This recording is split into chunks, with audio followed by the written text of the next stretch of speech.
Let's explore concepts of cells interfacing with their chemical environment. This is going to be a complicated topic, but it's going to involve the cytoplasm, the membrane, and the chemistry around and inside the cell. Recall that the membrane separates the inside activity of the cell from the outside activity of the cell, and that molecules are in motion.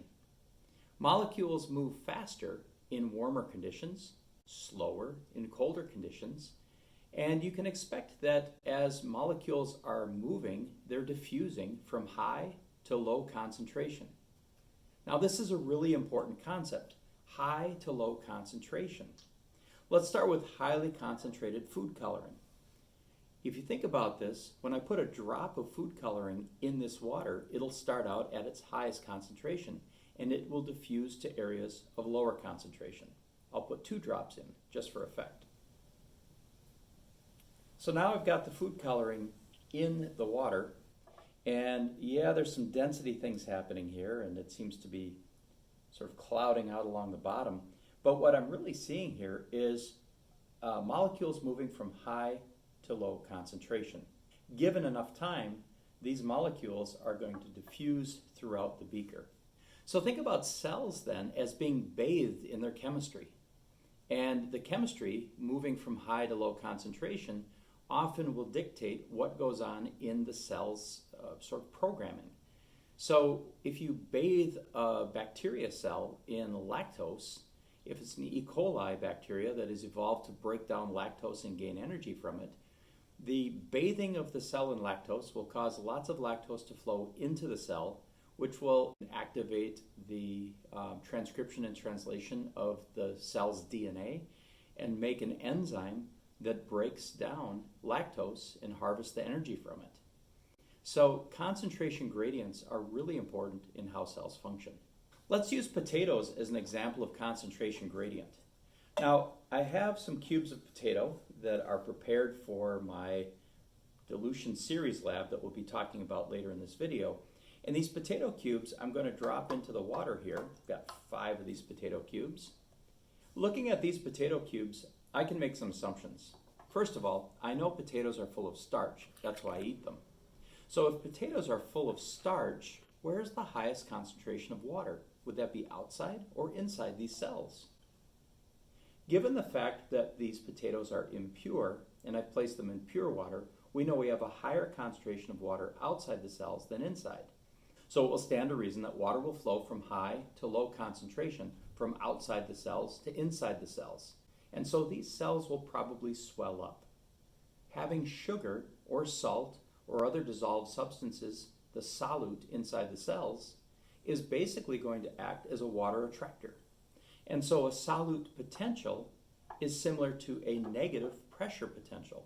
So these potatoes have something called negative solute potential. Here's pressure potential. Negative, I can draw water up through into a syringe and hold it there.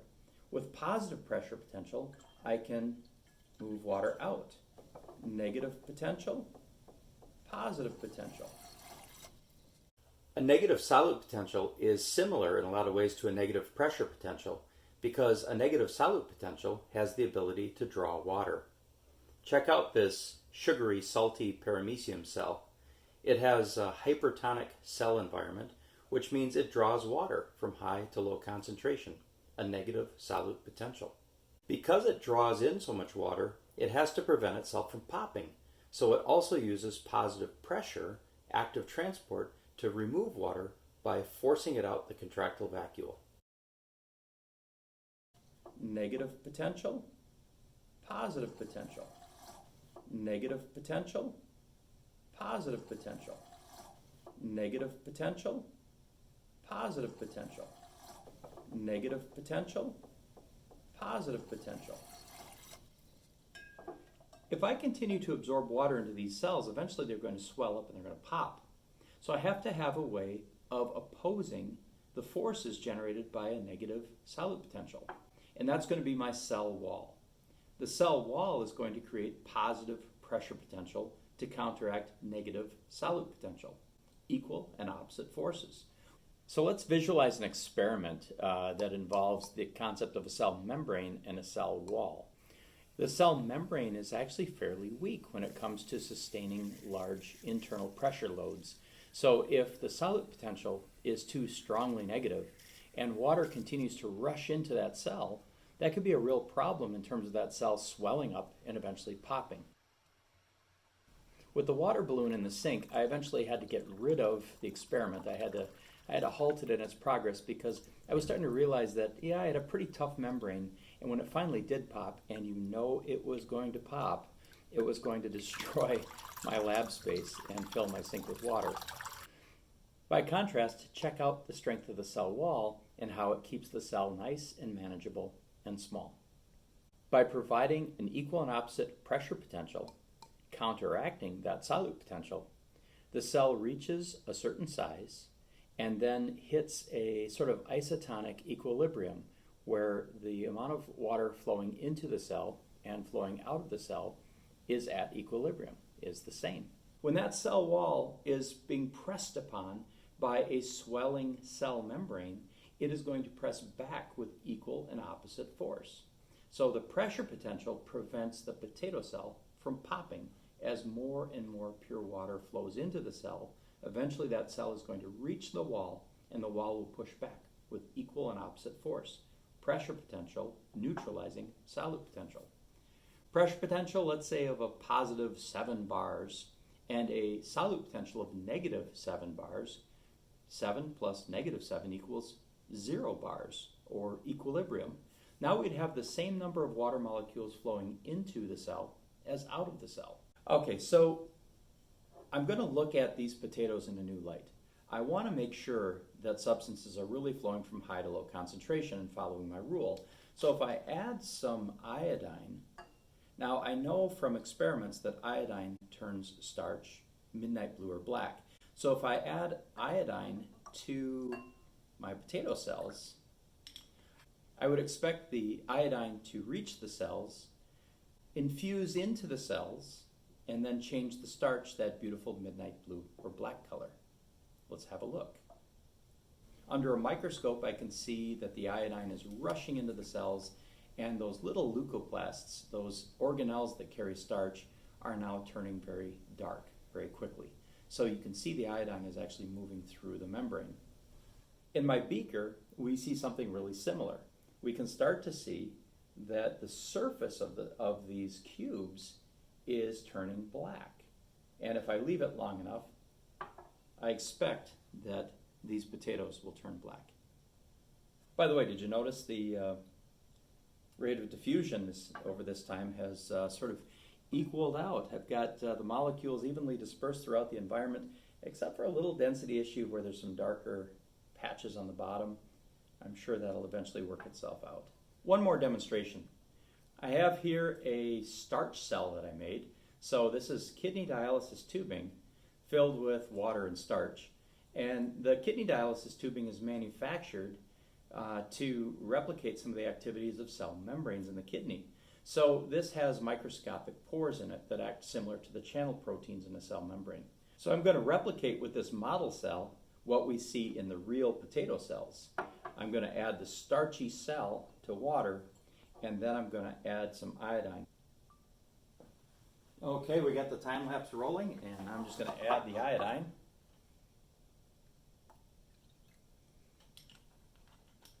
And let's watch the diffusion of molecules from high to low concentration, called osmosis because it's moving across the cell membrane in a bulk of water. We're going to see how bathing a cell in nutrients could affect its internal chemistry as molecules move through the protein channels of the cell membrane. It's very clear that iodine has flowed from outside of the cell to inside of the cell, so we can see osmosis in action. We can see molecules moving from high to low concentration across the cell membrane. We can see the cell itself is transformed, and the activities within a living cell will be transformed as a cell is bathed in chemical signaling molecules, as it's bathed in nutrition, as it's bathed by information from its environment. Something I want you to pay attention to is the regulatory function of a membrane. You'll notice that even though the iodine has flowed through the membrane and changed the starch environment, you'll notice that the opposite did not happen. The starch environment did not flow through the membrane and did not change the beaker's iodine environment. So how is it that we get this one-way flow? Shouldn't all molecules go from high to low concentration? Well, dialysis tubing, it turns out, has very tiny pores, and the polysaccharide starch molecules, those great big sugars, can't fit through the pores. So whereas I guess you could say the starch wants to go from high to low concentration, it can't get through the membrane. Let's have a look at just one more example here. Let's push against the flow. What if I needed to unload something from a cell, reverse a process? I know in my passive cell model, that's just not going to happen. So this is not a living cell. Where this is different from a living cells can expend energy. And energy can be used to reverse osmotic flow, to push things against the concentration gradient. When we use energy to go against the concentration gradient, it's called active transport. The paramecium that you see here has a contractile vacuole. And while there's a very strong negative solute potential in the paramecium, what you can see is intermittent contractions, use of energy to change the shape of the vacuole and push the water out of the paramecium. Without the ability to change the vacuole, to flex and push against the concentration flow of water, the paramecium would pop. So using energy to go against a concentration gradient is a very useful survival tactic used by living cells. Okay, real quick, paramount to understanding all of this are three terms: hypertonic, hypotonic, and isotonic. Hypertonic is a situation where you have more dissolved solute than the surroundings. Water tends to move towards a hypertonic solution. I like to think if I have more sugar, I'm going to get hyper. So hypertonic, more dissolved solute. Hypotonic means that there is less dissolved solute than the surroundings. So hypotonic solutions tend to flow into hypertonic solutions. The hypotonic will flow to the hypertonic until the two become isotonic. Isotonic means the same on both sides. Both solutions have the same amount of dissolved solute. So understanding that, we can now start to think about how cells behave in their environment. Hypertonic cells will attract water from their environment. A hypotonic cell will lose water to a hypertonic environment. If you put salt on a slug, the slug will lose its water to the hypertonic environment. The ability to regulate cellular environments is key to animal physiology. Solute potential, membrane transport systems, and active transport play key roles in animal physiology. Similarly, osmotic flow is key in many different plant processes. To gain a basic understanding of experimental design, let's study potatoes. The goal will be to find the concentration of dissolved solutes in the potato's cytoplasm, its molar concentration of sugars, and we'll use that value to gain a better understanding of the potato's solute potential. And no, we won't be measuring solute by flavor. This is going to require quantitative analysis. We're going to use something called a dilution series. Here goes. Advanced Solutions. BioCore 3000. It's so advanced, it gives you a solution. The Advanced Solutions 12 millimeter gauge Precision Tool 1.0 gives you two significant figures. We needed a solution, so we advanced it. This product is not a potato slicer. So I'm going to pull the cores out of my potato slicer, I mean my Advanced Solutions Precision Tool. And it has a mesh of 12 millimeters, so I'm also going to make them into cubes using 12 millimeters. My goal here is to standardize each potato. I want the potatoes to behave similarly. We need some predictability. So by standardizing the cubes, I should be able to sort of standardize how potatoes are behaving in different environments. So I'll need a lot of potato cores.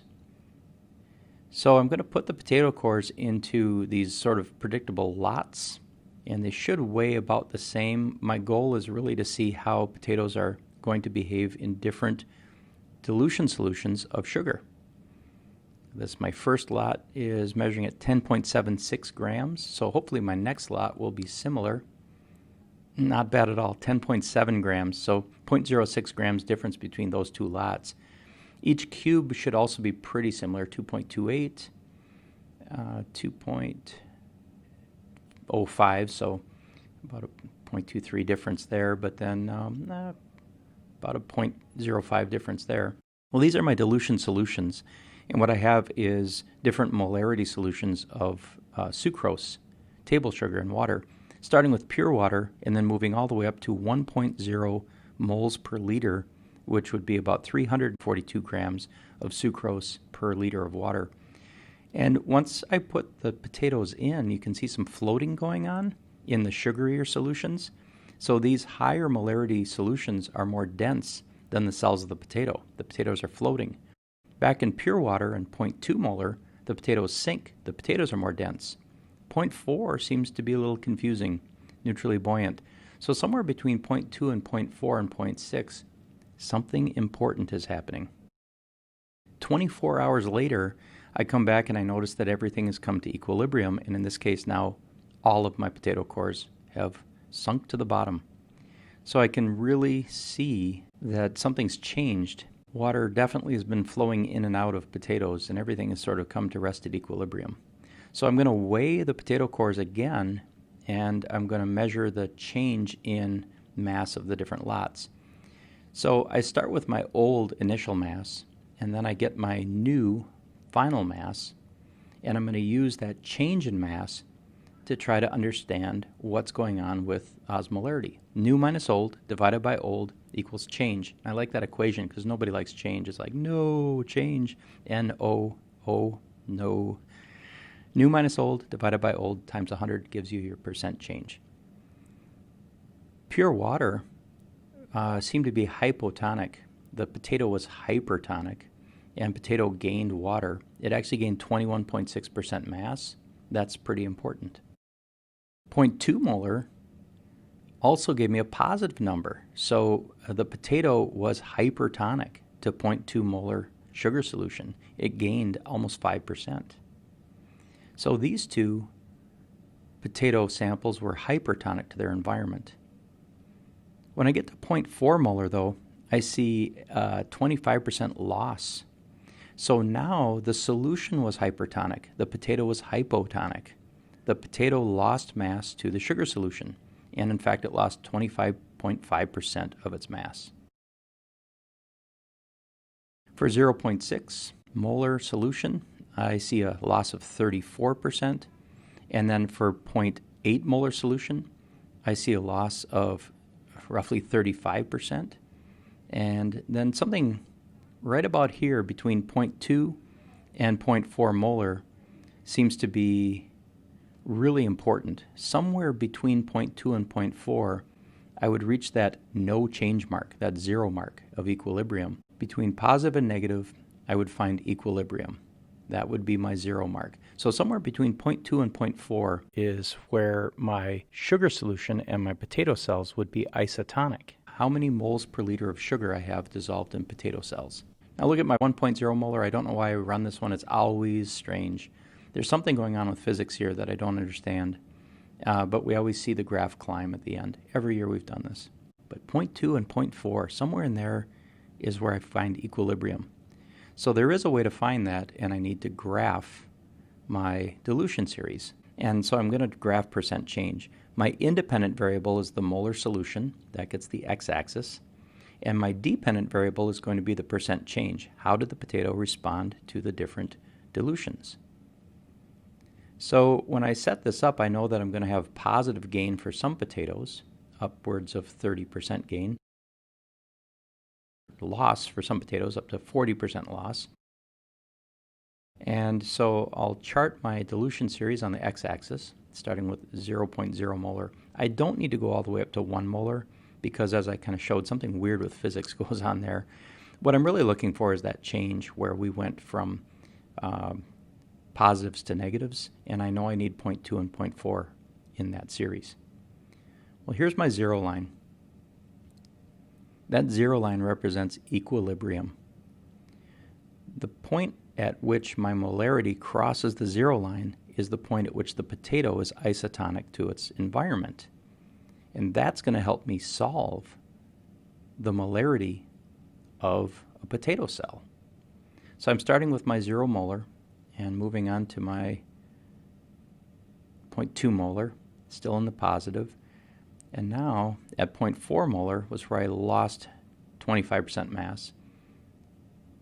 And so let's connect these dots here and see where I cross through my zero line, my equilibrium line. Right there. So that's an important line, and try to get it as precise as I could. And now I'm going to flip my ruler and I'm going to interpolate. Interpolation is where I find the mystery between the known. I have a 0.2 and a 0.4 molar that are known, and somewhere in between there across the zero line.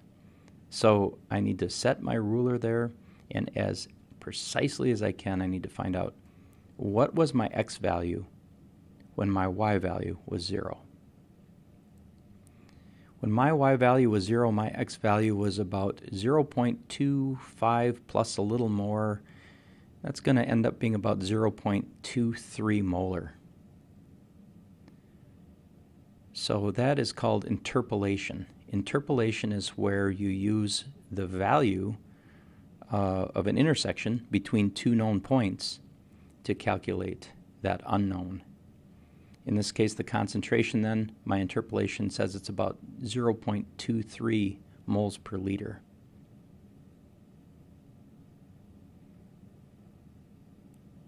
So C equals 0.23. When I look back at when my potatoes were floating, I could kind of see the writing was on the wall. 0.2 and 0.4 were kind of where things started to change. Now I need to use an equation for solute potential, which is negative iCRT. And you'll understand what this means in a little bit, but let's start off with the equation.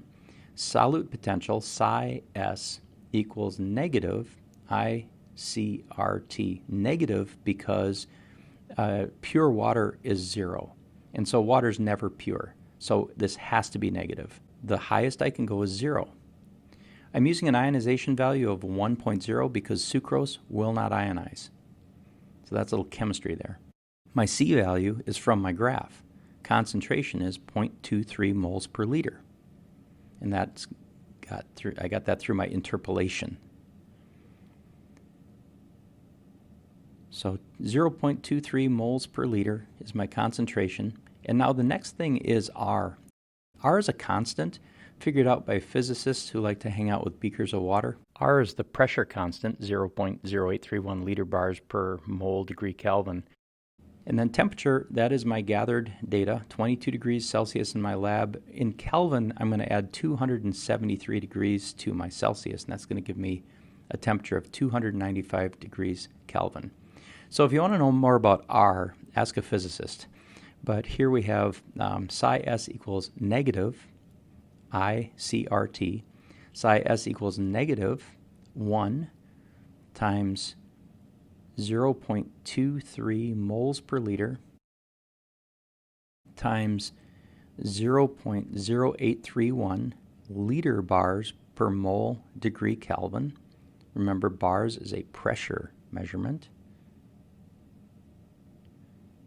And then I've got to have my room temp in there, which is 295 degrees Kelvin that I got from my thermometer.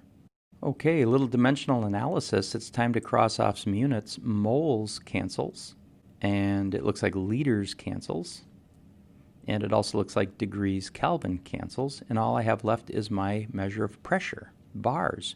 Now remember I said that negative solute potential had the ability to draw water in, much like negative pressure. We can measure solute potential as a pressure reading.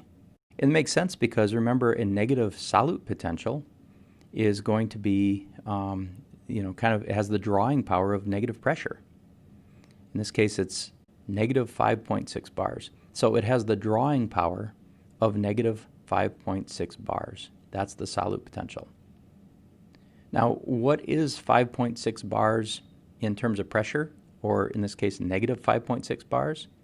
Well, here's what this means. It has the drawing power to bring water into the cell, and we know this is a hypertonic cell, but how powerful is that? So as water rushes into our cell at negative 5.6 bars of pressure, that's that solute potential, the cell's going to rapidly fill up with water until the membrane pushes up against that cell wall. Remember, without the cell wall, our cell could be pretty concerned. But remember, the cell wall creates an equal and opposite force, and that force is called pressure potential. So here is my pressure potential. It's going to end up being equal and opposite to my solute potential. If my solute potential is negative 5.6 bars, then my positive pressure potential is going to be 5.6 bars. Well, what's solute potential plus pressure potential? That's my water potential. And so water potential is basically solute potential plus pressure potential. In this case, that water potential is going to be negative 5.6 bars, and that's plus positive 5.6 bars. And you know what happens when you take a value and then you add it to a negative of itself? That's 0. So water potential is 0 bars, no pressure. Well, that's a pretty nice situation. That's equilibrium. What that means is the same number of water molecules are flowing in as are flowing out at any given time. And because the water molecules are constantly changing over, this is a changing system, a dynamic system. And so when you're at equilibrium with water molecules flowing both in and out at equal levels, we call that dynamic equilibrium, or things are constantly changing yet staying the same. Let's review the lab now. We started with our dilution series from 0 molar to 1 molar in increments of 0.2 molar sugar solutions. We put our potatoes in after getting their initial mass. We pulled them out and got their final mass, and we used new minus old divided by old times 100 to calculate our change, our percent change in mass. And we found that between 0.2, well, here we go, negative, we found that somewhere we crossed that 0 threshold. We went from positive values to negative values, and it was between 0.2 and 0.4 molar somewhere. So if I use interpolation, my value at 0 on the y-axis brings me down to my x-axis at 0.23 moles per liter. That gives me the concentration of the sugars inside the potato cells. So I've used a dilution series to get my potatoes to talk. Now my potatoes are telling me what their concentration is. I plug that into the psi s equals negative iCRT, and I've got my concentration there at 0.23 molar from my interpolation from my graph. I've got my physics constant there and my room temperature, which is 295 degrees Kelvin. I end up with a reading of bars.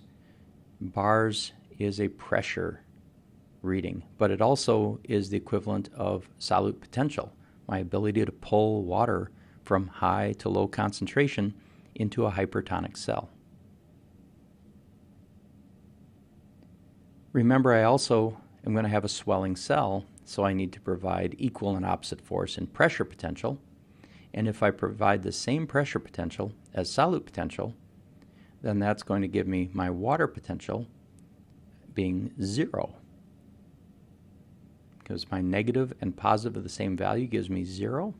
My equal and opposite force is neutralizing my solute potential. The same number of water molecules are flowing in as are flowing out. And I'm developing what's called turgor pressure through dynamic equilibrium. My plant cell now is filled up with water. So that's how nature works. Nature works using membranes, using cytoplasm, hypertonic, hypotonic, and isotonic solutions, and cell walls to provide equal and opposite pressure. We can measure these using dilution series, and we can use the data to help us understand what is the molar concentration of dissolved solute inside a cell. We used interpolation to solve that mystery, of what lies between two known points, and we observed with great effect the power of solute potential to change our world.